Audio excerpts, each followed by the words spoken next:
Welcome to a Sweet 16 version of the 5-Star Zone. I'm your host, Rico Beer. Harold Shelton from the Big Ten Network, Senior Research Manager, joining us. As usual, Harold, it's that time. Everybody from the Big Ten, well, we separated. It looked great. First round, everybody won.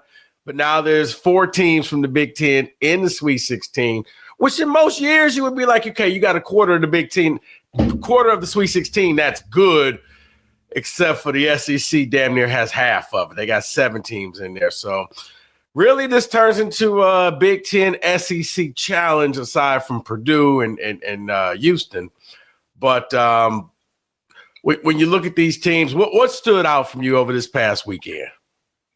I guess overall, I thought the league did pretty well, to start 8-0.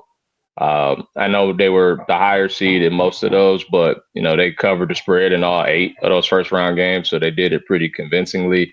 I thought there were chances to get 6. I really did. Wisconsin, despite being down that whole game against BYU, looked like they had a shot to win it at the end. And, Tanje kind of forced one there and came up a little short. And then Oregon had that big lead early, gave it all back, but still had a chance to tie it in the last minute.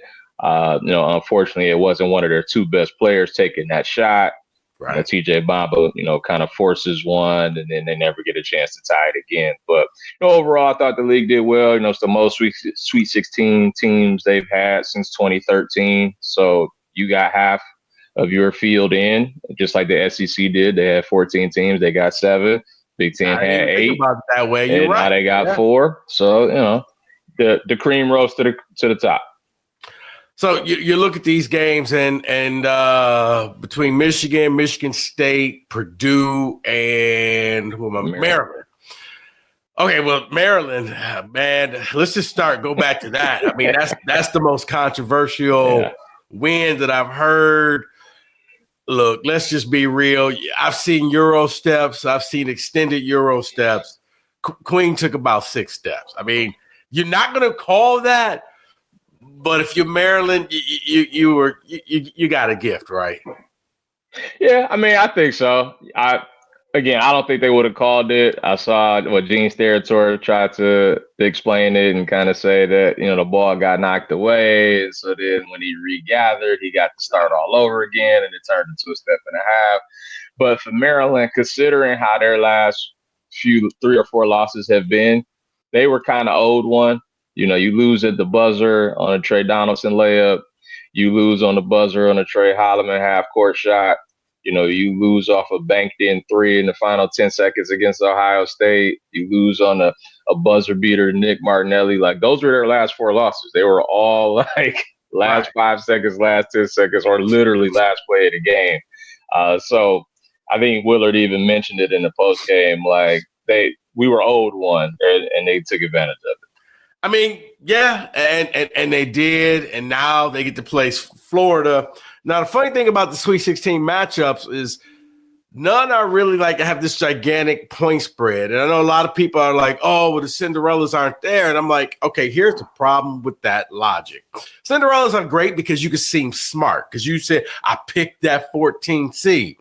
In the end, I'd rather see good games once we get to Sweet 16 rather than teams of 14, like a Bucknell in there that they don't have a chance. Now, a couple years ago, we had the Final Four that I said, I hope everybody's happy because you got 3 Cinderellas in there in UConn, and it went about how you thought it was going to be. Wasn't that great of a Final Four. It was just UConn. It was like it was their party, and they knew it. They were the best team.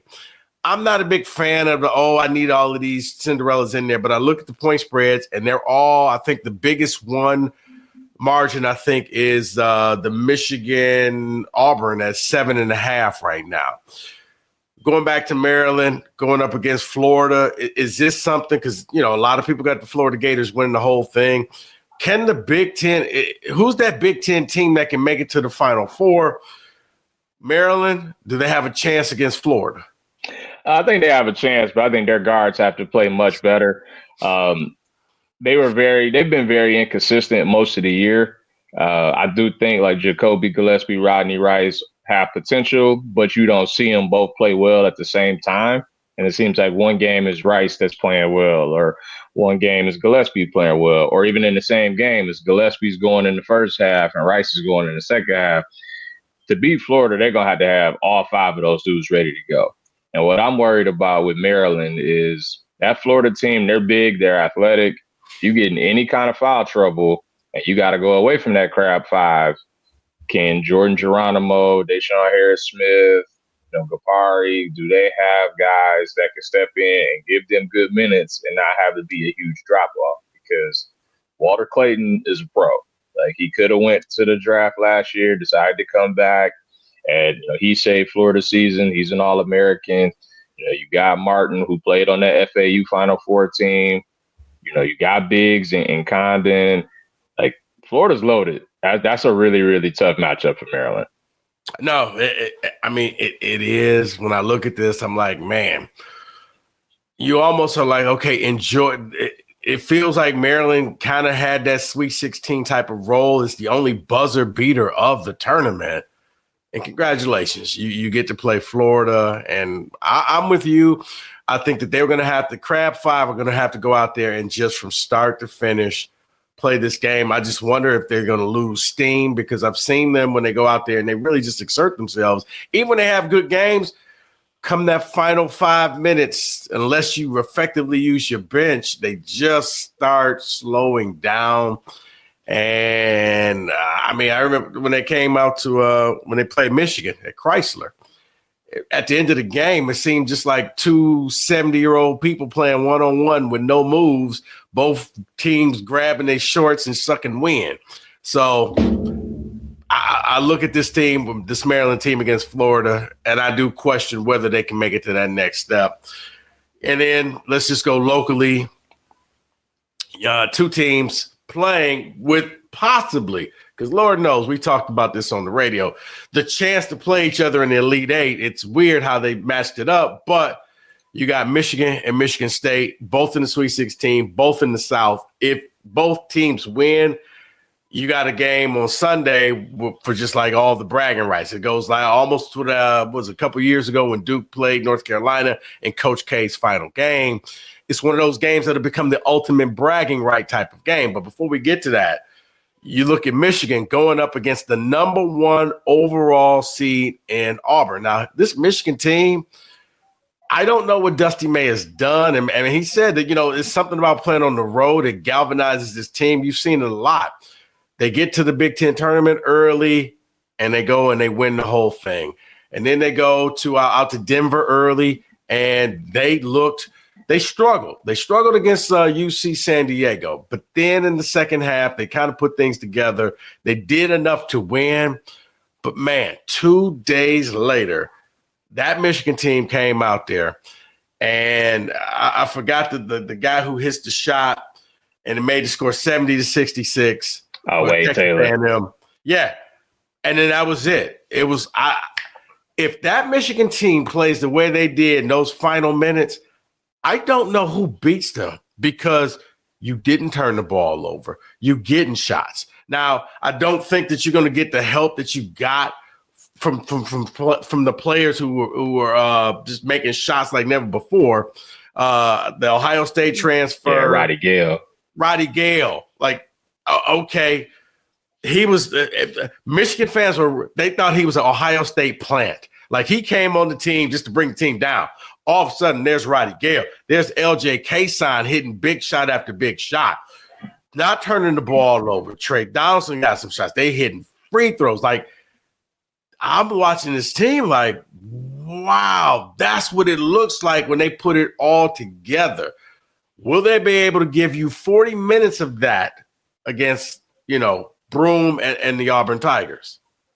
Yeah, that's a good question. And it's funny you mentioned the Roddy Gale piece about it, because I remember being in Indy for the Big Ten tournament, and there were Michigan fans behind me. I think it was during the Maryland game, and I'm hearing them like, hey, you got to take Roddy out. You got to take him out.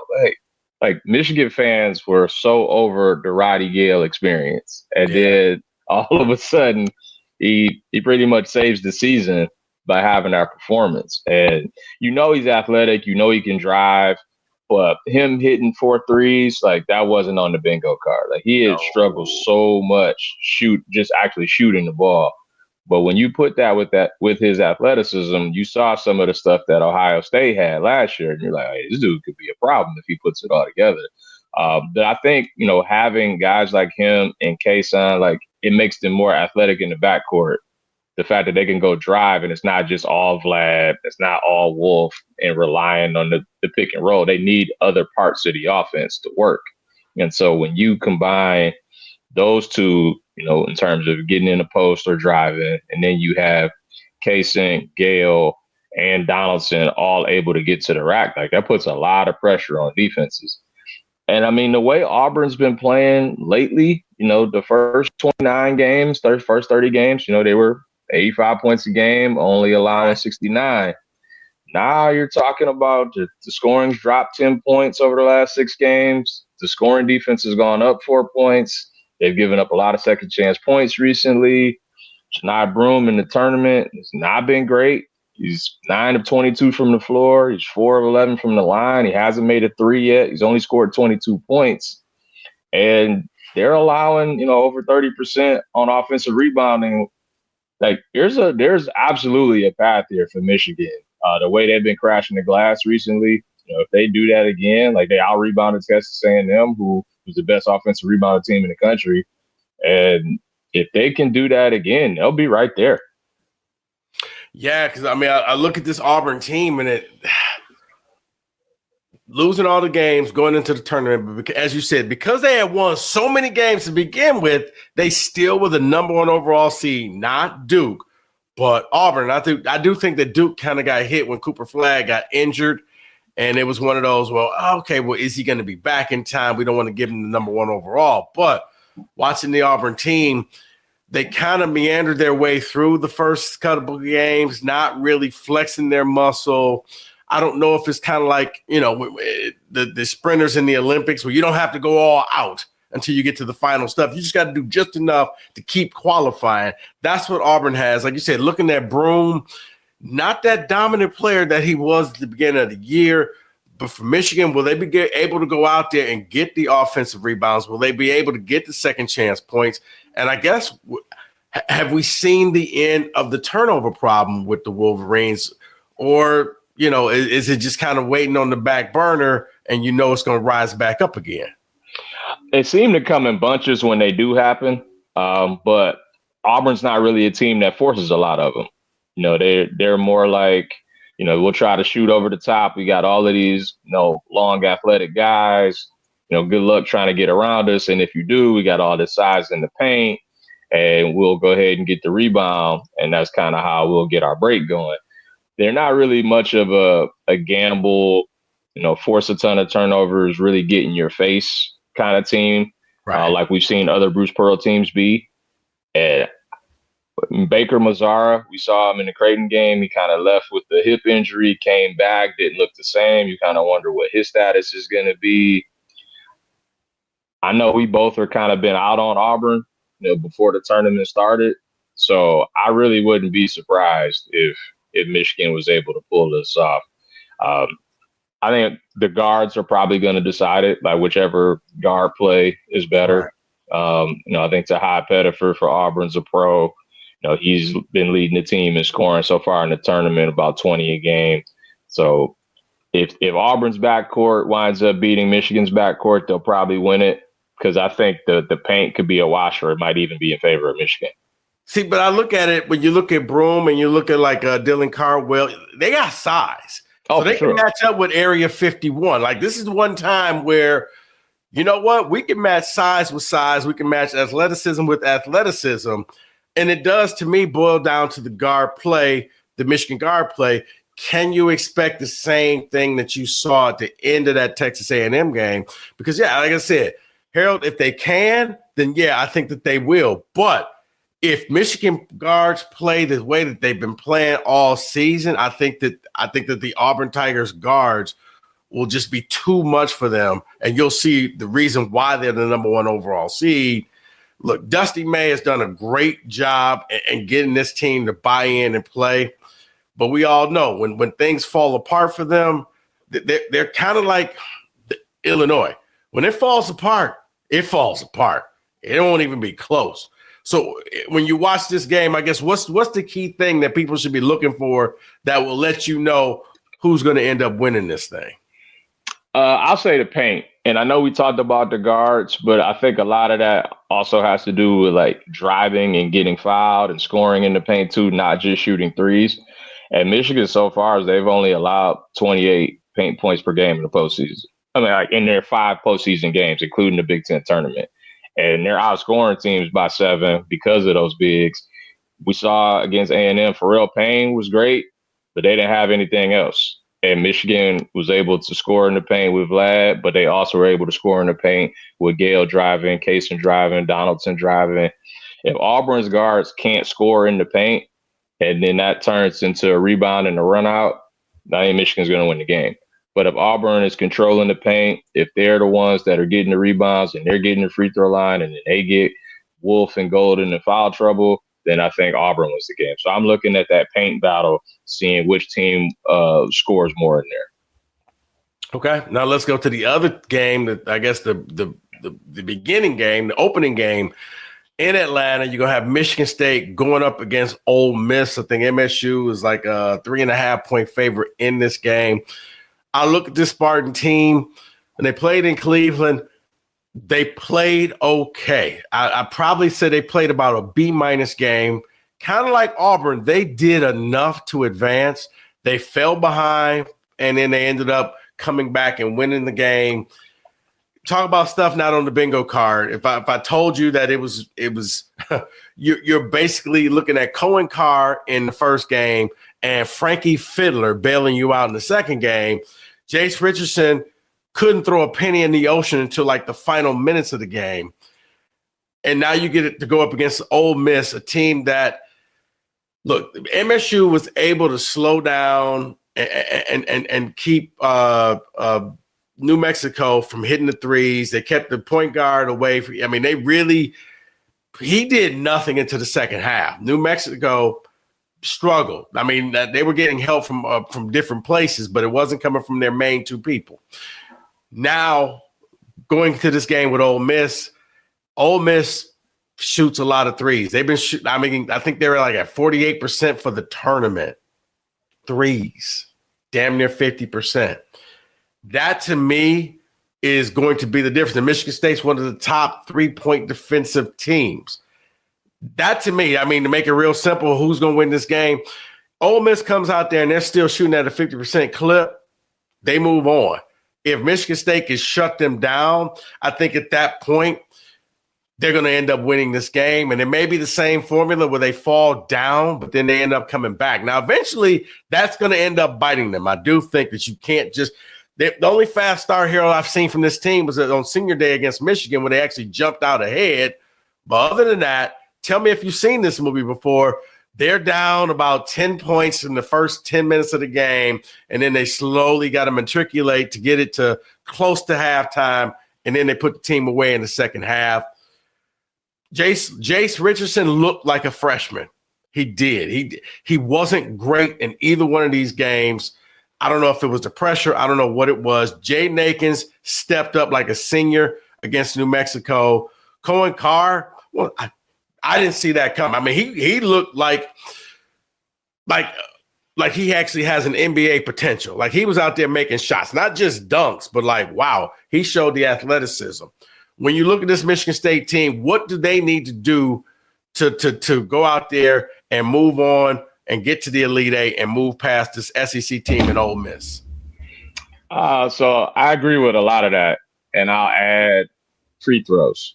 Free throws are a huge, huge issue for both of these teams. Ole Miss fouls a lot. And I think Michigan State has an extreme size advantage that they didn't have in the first 2 games. Even though Bryant was a low major team, they were, 6'6" to 6'11" all across the board. And so it was kind of hard to deal with, going up against bigger guards. In the New Mexico case, like they were big up front. You saw the size bother some of the bigs. This is not that. Now, Ole Miss, their tallest player that actually plays is 6'8", Their guards are, 6'1", 5'11". Right. They only Yeah, play 7 guys. Like, they are a much, much smaller team. And I think you can drive on them. You can get fouled because they will foul you a lot. But as we've seen, Michigan State, at one point in the season, they were a top 5 free throw shooting team in the country. They were over 80%, going into February. And, since February 1st, that's down to 73%. And if you look at, and it's across the board, it's Fears going from 76 to 71. It's Fiddler going from 91 to 71. It's Holloman going from 94 to 74. It's Akins going from 87 to 56%. Right. The only one that seems like they make the free throws is Cohen Carr. Right. He's the only one who's gotten better. Right. If the game was on the line, like, is that the person who I want to shoot 2 free throws if you're down by 1? But he's the only one that seems like he's actually just money at the free throw line. So, but yeah, you're right. The free throw shooting is atrocious. And if they're going to foul you, you can't leave points out there, especially if you're not hitting your threes the way. I mean, they were awful shooting threes. It was funny because at halftime they were down by 2. And I'm like, you realize I think they were 1 for 11. Like, if they were 2 for 11, that they would be winning this game. They were missing, and they were good looking shots. They just were not falling. On the flip side, you got Sean Padula, the point guard. I mean, he's shooting around 38% for the season. Like I said, this Ole Miss team is shooting lights out. If MSU can shut down the perimeter, it's, as you said, their biggest guy is 6'8". So maybe, just maybe, this is a game where you see a Xavier Booker get some time in the rotation because you don't have to worry about, some big guy just down there posting them up. But for me, I think the easiest thing for MSU, if you could shut down that perimeter and just limit the threes and make them beat you with the 2-man game, because I think you'll have the advantage on the rebounding board. I think you'll have the advantage in foul shots.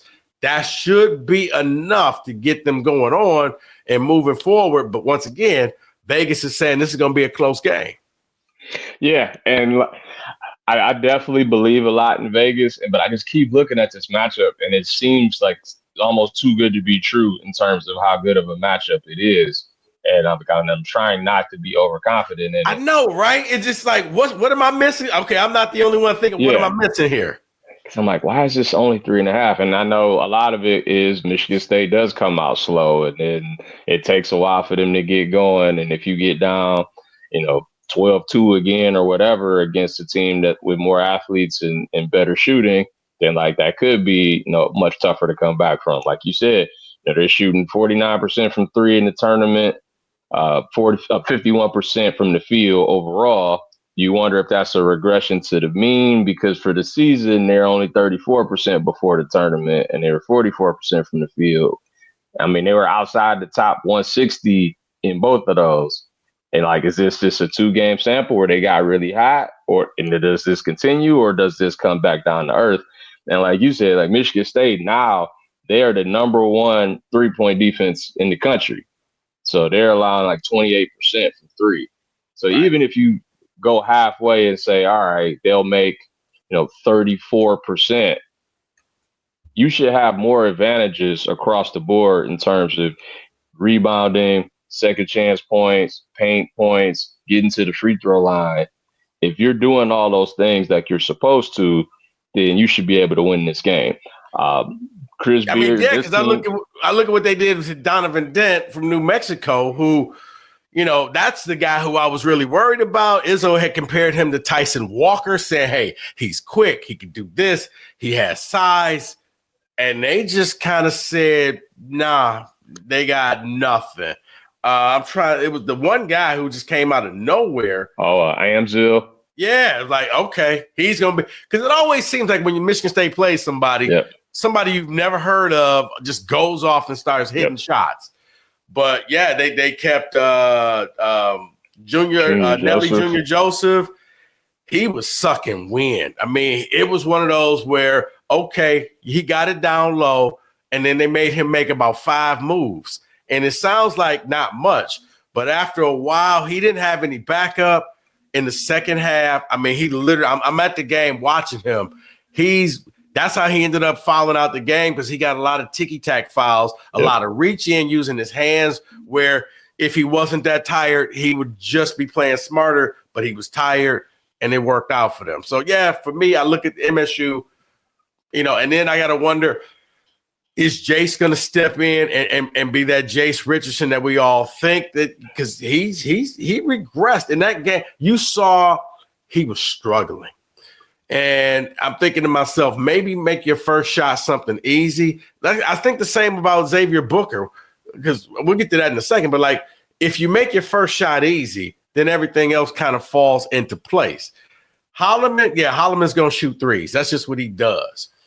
But, even Aiken shows, I could drive to the basket if you let me. Holloman will even go high off the glass, but it's like, Jace, maybe you just need to see something go through the basket. And then once that happens, because, after you hit those 3 free throws, and then it was just like you saw the confidence. Now, they had enough points that they were okay, that they were winning the game. But I was worried, like, man, until Akins hit that 3 with the shot clock falling down, the score was tied.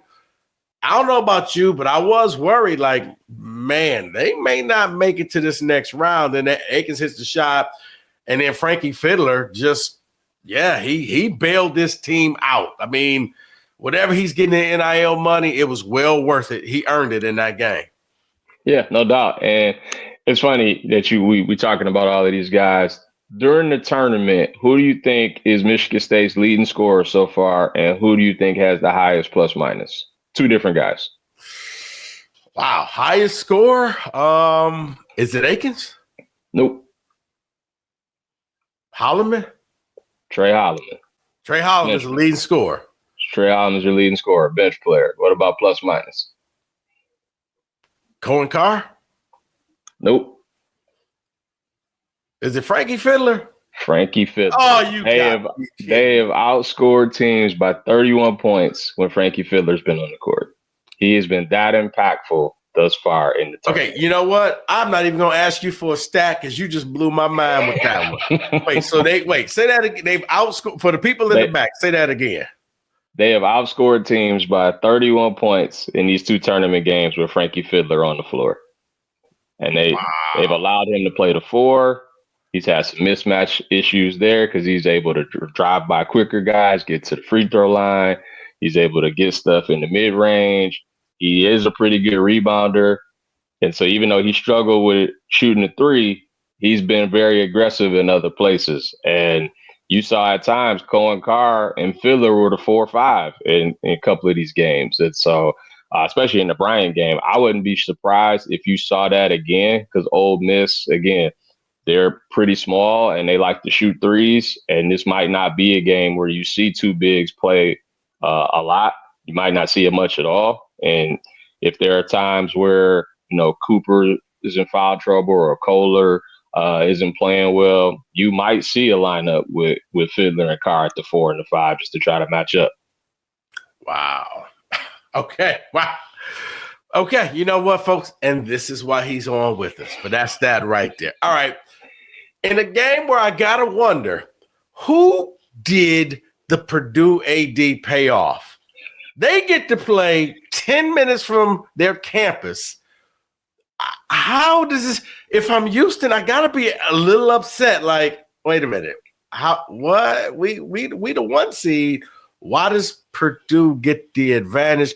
Is that going to be enough? Because I thought it was going to be enough for Louisville, and we saw Louisville had an early exit. They were only playing 40 minutes from campus. Can the crowd help out the Purdue Boilermakers and they can pull off this upset? I think it can help some, but I feel like this is an absolutely terrible matchup for Purdue. I was trying to be nice. Yeah, again, and it's the tournament. Maybe there's a guy who goes off that hasn't. Maybe this is a time where Fletcher Lawyer finds a shot. But Houston, the way they guard you, the way they attack the rim, the way they rebound the ball, I just don't know if Purdue has enough size to deal with all of that physicality that Houston brings. And they can shoot. Like we saw LJ Cryer, score 30 against Gonzaga. Like he's a bucket getter from Baylor, and he's continued to do that at Houston. Super physical team. Even though they're not like super tall, they're all around the same size. Outside of Trey Kaufman-Renn down low, I just don't know how they protect the rim. And if he gets in any kind of foul trouble, that's just a really, really big problem. So they're going to have to get contributions from some unlikely guys. We saw it in the first round. Cam Heidi had a double-double. He crashed the glass really hard. They're going to need stuff from Jakari Harris, CJ Cox. Fletcher Loyer is going to have to give them something, because if it's just the two, with it being Smith and Kaufman-Renn, that's not going to be nearly enough to beat Houston. You're going to have to get some threes from some unlikely sources, and you're going to need that third scorer, period. It would be best if it was Loyer, because you need someone to be able to stretch that defense out, and then they start making some shots. Maybe the crowd gets involved, and then that kind of tilts it in their favor a bit. But if you look at Houston, not only do you have to deal with Purdue, if you win that game, potentially Kentucky, who's right down the road too. I mean, they're by far the furthest away of the four in this region. And I know before Selection Sunday, Tennessee, Kentucky playing each other. So right, yeah, they're all three of them are much closer than Houston is to Indianapolis. And Houston, I know before the tournament started, asked to be in the West, but only the overall number one seed gets the option. So once Auburn said, all right, we want to be in the South, okay, everybody else just kind of falls in line. So they can ask the committee, but the committee doesn't have to say yes. I still don't understand why they couldn't just say, okay, we're going to put you out. Because who's out in the West? Was it Florida? Yeah. Yeah. Like Houston's closer to San Francisco than Florida is. Like, it makes more sense to just have Florida go to Indianapolis, and then you can have Houston go to San Francisco. And, geographically, it makes way more sense than what they're doing now. Here's what I think is going to end up happening. And they're going to have to, with the conference all expanding, you're going to have to lose that. But we don't want to see rematches into the second weekend, because I think it was just a manipulation of, okay, this team had to go here, this team had to go there. Because, yeah, I mean, in theory, like I look at the 2 seeds, Alabama and MSU, how about you swap those two? MSU is a 2 seed in Indy. Alabama be a 2 seed in Atlanta. That to me makes more sense. But I get where they're trying not to have the conferences play each other, but it's going to happen. You're seeing that with Tennessee, and you're seeing that with Tennessee and Kentucky. I think that down the road, you may see some of the conferences play each other, in the round of 32, because it's just going to be no way to avoid that. Because right now, Houston got punished for really no reason whatsoever. I think Houston just got punished because I don't think people really still see them as a Big 12 team. They still see Houston as a mid-major team. It's just like they're actually good. They just fly under the radar. They're one of those teams like Baylor. They don't make a ton of noise. You just don't want to play them. But yeah, I'm like, man, Houston got screwed in this because they're not going to have the home crowd advantage the way the other 3 teams will. Yeah, and not only will it be the Purdue fans, it'll be the Kentucky and Tennessee fans too, because they don't want to play Houston. They much rather play Purdue. So if that game's close, it's going to feel very much like the underdog. All the fans start pulling for them against the top seed, and you're going to have all of the fan bases outside of Houston rooting for Purdue if that game is close at all. Well, you know what? It's funny, Harold. I'm going to end it here. In Atlanta, it's both teams, both Ole Miss and Auburn will be inheriting fans, because in the first game, every Michigan fan will become an Ole Miss fan. And in the second game, especially if Michigan State wins, they'll stick around and become the biggest Auburn fans. I can't see either Michigan or Michigan State fans actually rooting for the other team. It's just not in the DNA. It's not in the nature. You could say, oh, you want to see that game played? You're going to be rooting for the other team. So the other team inherits fans. So that's a bonus. They don't even realize it yet, but they're going to be like, wait, wow, who are these people? Why are these people in green? Why are these people in blue rooting for our team? Because they hate the other team. That's why.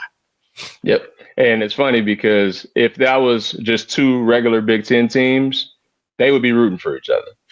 I've seen it. I've seen it happen. it was 99 when Ohio State and Michigan State were in Tampa, St. Pete. And literally State fans would say go green, Buckeye fans would say go white. And then when the Buckeye game, they were cheering for each other. You're never going to see that in this game. Yeah. And it happened in St. Louis when Michigan State and Illinois were playing each other.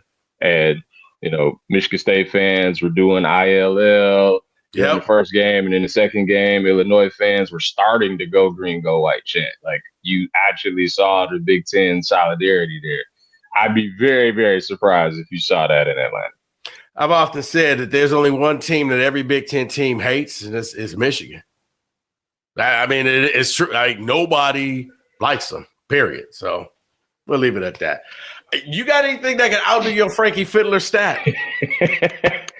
I'll try. That's going to be a hard one to top for me, but 31 points. Wow. I'm writing that down.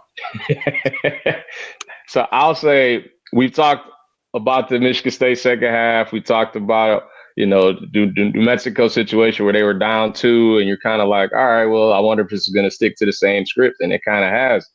They've outscored 12 teams by double digits in the second half, including both of these tournament games. They are plus 30 in the second half in the NCAA tournament. Wow. And they've trailed by double digits 11 times this season, and they won 7 of those games. So if you have to put Michigan State away, kind of similar to Michigan too. Like, both of those teams, when they get down double digits and you get comfortable, don't get comfortable, because they got no problem bringing you back, reeling you back in, wearing you down, and they're running away from you at the end. So you said they trailed 11 times? By double digits this season. And won how many? 7. Wow. Okay. I'm writing all this stuff down. I'm using it for the show. Appreciate it. Please do. All right, Harold. Hopefully I'm trying to think. Yeah, we'll be back next week, hopefully previewing a Final Four. You'll be there. If MSU makes it, I'm gonna join you there.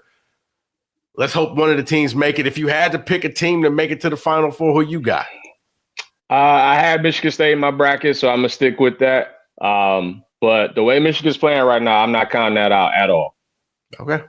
All right. For Harold Shelton, I'm Rico Beard. Thanks for watching. Keep liking and subscribing to 5-Star Zone.